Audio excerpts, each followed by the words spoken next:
हिंदी में यूपीएससी की तैयारी से संबंधित प्रोग्राम्स को देखने के लिए सब्सक्राइब करें स्टडी IQIAS हिंदी। नमस्कार दोस्तों, मैं हूं डॉक्टर पंकज मिश्रा और स्वागत है आपका स्टडी IQIAS हिंदी पर। दोस्तों, जब लोकतंत्र में संस्थाएं और पहचान यानी कि इंस्टीट्यूशंस और आइडेंटिटी आपस में टकराती हैं तो वो जन्म देती हैं एक ऐसी हेडलाइन का जो पूरे देश को ध्रुवीकृत कर देती है। जम्मू कश्मीर के श्री माता वैष्णो देवी इंस्टीट्यूट ऑफ मेडिकल साइंसेज में MBBS की 50 सीटें थीं। उन 50 में से 42 सीटों पर एक ही समुदाय के स्टूडेंट्स का चयन हुआ और इस चयन के होते ही सोशल मीडिया पर, मेन स्ट्रीम मीडिया में सब कुछ दो खेमों में बंट गया। लेकिन असली सवाल ट्विटर पर नहीं, असली सवाल नेशनल मेडिकल काउंसिल NMC के दफ्तर में गूंज रहा था कि क्या यह मामला सिर्फ संख्या का है या फिर यह भारत के मेडिकल रेगुलेटरी सिस्टम की साख के लिए एक क्रेडिबिलिटी क्राइसिस का संकेत है। आज हम धर्म, राजनीति इस पर बात नहीं करेंगे। मुख्य तौर पर हम यह समझने का कोशिश करेंगे कि रूल्स ऑफ प्रोसीजर और कॉन्स्टिट्यूशनल प्रोप्राइटरी के बीच में कौन सा चीज़ यहाँ पर सस्टेन करना चाहिए, हुआ क्या है, NMC का डिसीजन क्या है और ये डिसीजन क्या इंडिकेट कर रहा है। तो इन तथ्यों को क्रम से समझेंगे, लेकिन सबसे पहले मैं आपको अपने सोशल मीडिया लिंक्स बता देता हूँ। आप इंस्टा पर या टेलीग्राम पर मुझसे जुड़ सकते हैं UPSC मेंटोर पंकज सर के नाम से मेरे चैनल पर। आगे बढ़ते हैं, तथ्यों का क्रम समझिए। सबसे पहले क्या होता है कि एक स्वायत्त कॉलेज संस्था है Shri Mata Vaishno Devi medical institute of medical sciences, जिसका संचालन श्री माता वैष्णो देवी श्राइन बोर्ड करता है। विवाद तब शुरू हुआ जब इसकी MBBS की सूची सामने आई और इसमें एक स्पष्ट डिस्प्रपोर्शनेट रिप्रेजेंटेशन दिखता है। यह वास्तव में क्या होता है कि इसके साथ दो बड़े नैरेटिव खड़े हो जाते हैं। एक समूह के, एक समुदाय के लोगों को ही 48 सीटें मिल जाती हैं। प्रश्न यह था जो मेरिट को लेकर के था। मेरिट को लेकर के प्रश्न यह था कि भाई अगर बच्चों का एडमिशन हुआ है तो नीट के स्कोर से हुआ है, नीट के स्कोर कार्ड झूठ तो नहीं बोल रहे होंगे। अगर छात्र योग्य हैं तो उनको धार्मिक पहचान के बेस पर क्यों क्वेश्चन किया जा रहा है। लेकिन यहीं पर दूसरा क्वेश्चन भी था। दूसरा क्वेश्चन ये था कि ये रिजर्वेशन की मैट्रिक्स कैसे काम कर रही है। स्टेट कोटा और काउंसलिंग नॉर्म्स में क्या ऐसा खेल हुआ कि एक ही समुदाय के, एक ही प्रदेश के इतने सारे बच्चे एक जगह पर भर्ती हो गए। तो जो नेशनल मेडिकल काउंसिल है, इसका निर्णय यहीं पर निर्णायक बन जाएगा, क्योंकि उन्होंने चयन को कैंसिल नहीं किया है, उन्होंने एडमिशन लिस्ट विड्रॉ कर ली है। तकनीकी भाषा में इसको हम कहते हैं प्रोसीजरल एनलमेंट, अर्थात परिणाम पर नहीं, प्रक्रिया की नींव पर सवाल उठाया गया है। यहाँ पर आप समझिएगा कि जो NMC है वो केवल एक इंस्पेक्टर नहीं है, बल्कि वह भारतीय चिकित्सा शिक्षा का संरक्षक भी है। ये इसका काम है कि वह पारदर्शिता सुनिश्चित करे, वैधानिक मानदंडों को लागू करे और संस्थागत विश्वसनीयता की रक्षा करे। NMC ने अपने आदेश में एक शब्द का इस्तेमाल किया है, वह शब्द है नॉन कंप्लायंस। इसका मतलब है कि ट्रांसपेरेंसी में कहीं गैप है, यानी कि काउंसलिंग प्रक्रिया सार्वजनिक रूप से स्पष्ट नहीं हुई है शायद, या फिर क्या जो विधायी नियम है, क्या NMC ने जो 2023 के मिनिमम स्टैंडर्ड तय किए थे उनका पालन किया गया कि नहीं पालन किया गया। देखिए, रेगुलेटर जब हस्तक्षेप करता है तो वह केवल आउटकम पर नहीं, प्रोसेस पर प्रहार करता है। NMC ने बिल्कुल साफ और स्पष्ट संकेत यह दिया है कि जो रिजल्ट है वो क्रेडिटेबल तभी माना जाएगा, क्रेडिबल तभी माना जाएगा जब प्रोसेस जो उसके पीछे था वह भी सही हो। तो NMC ने इसलिए बहुत बेहतर हस्तक्षेप करते हुए नियमों के गैर अनुपालन, प्रवेश सूची वापस लेते हुए प्रक्रिया को पुनः प्रारंभ करने का आदेश दे दिया है।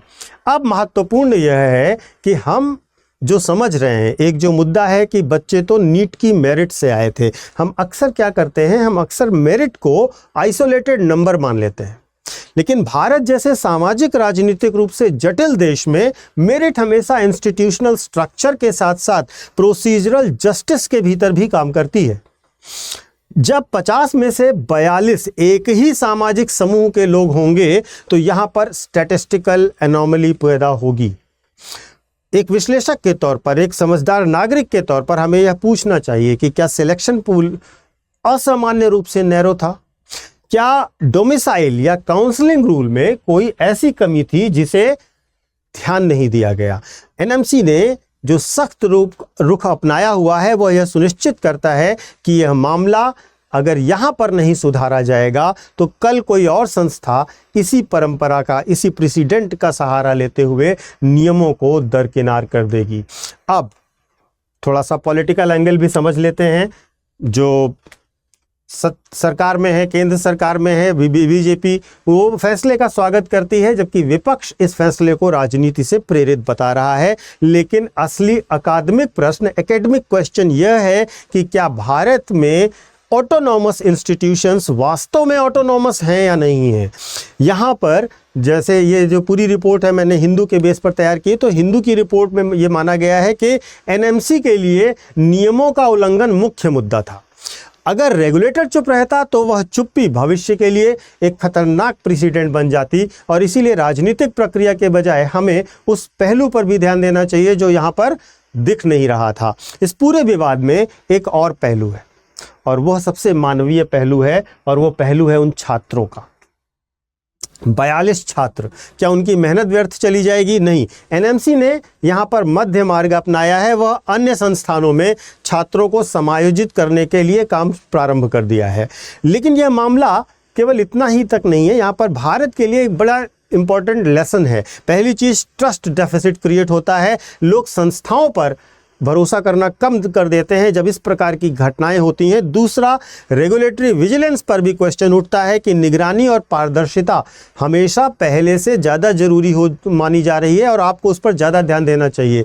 देखिए, भारत को सिर्फ डॉक्टर नहीं चाहिए, भारत को विश्वसनीय डॉक्टर बनने की प्रक्रिया उससे पहले चाहिए। तो अंत में जो सवाल है वह यह नहीं है कि कौन अंदर गया, कौन बाहर आया, किसका कॉलेज में रहेगा, किसका नहीं रहेगा। सवाल यह है कि रूल ऑफ लॉ क्या प्रिवेल किया, और यहाँ पर ही यह मामला बिल्कुल डिसीजिव हो जाता है। वैष्णो देवी मेडिकल कॉलेज का यह मामला जो है हमें सिखाता है कि merit without transparency is recipe for controversy. अब महत्वपूर्ण रूप से एनएमसी का जो एक्शन है वह किसी समुदाय के खिलाफ मत समझिएगा, इसके सिस्टम के फेल्योर होने के खिलाफ है। और परिपक्व लोकतंत्र में हम सिस्टम की मरम्मत हर पहचान से बड़ी को मानते हैं। हर पहचान से ज़्यादा बड़ा है कि हम लोकतंत्र में सिस्टम्स को रिपेयर करते रहें। आपकी क्या राय है? क्या आप प्रक्रिया की पवित्रता को योग्यता से अधिक महत्वपूर्ण मानते हैं, या फिर आपको लगता है कि कहीं इसमें कुछ गलतियां हुई हैं? कमेंट में अपनी राय और अपनी राय के कारण अवश्य बताइएगा। मैं आपको एक छोटा सा अनाउंसमेंट भी दे देता हूं।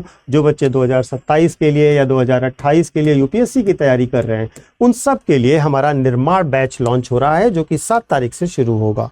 महत्वपूर्ण रूप से इस बैच में क्या होगा, इस बैच में आपको 18 बुक का सेट दिया जाएगा, रेगुलर क्लासेस, टेस्ट सीरीज और बहुत सारी अन्य सुविधाएं जैसे स्कॉलरशिप्स, रेजिडेंशियल प्रोग्राम्स जिसमें आपको दिल्ली में रह करके पढ़ने और तैयारी करने का फ्री में मौका, ये सब कुछ मिलेगा। ये सारी डिटेल्स एक बार आप ज़रा पढ़ लें, और पढ़ने के लिए आपको क्या करना है, डिस्क्रिप्शन बॉक्स में दिए गए लिंक पर क्लिक करें, आप सीधे इस कोर्स पर पहुंच जाएंगे। वहां पर आप बैठ के इसका ब्रोशर पढ़िए, या हमारे ऐप या वेबसाइट पर चले जाइए, वहां पर भी आपको इसका ब्रोशर मिल जाएगा। आराम से पढ़िए। आप हिंदी माध्यम में करना चाहते हैं तो हिंदी माध्यम, इंग्लिश माध्यम में करना चाहते हैं इंग्लिश माध्यम, या इंग्लिश में करना चाहते हैं तो वह भी उपलब्ध है। आप हमारे ब्रोशर को पढ़िए, डेमो क्लासेस देखिए, और उसके बाद डिसीजन लीजिए। लेकिन महत्वपूर्ण क्या है, ये डिसीजन 8 तारीख से पहले आपको लेना होगा। क्यों?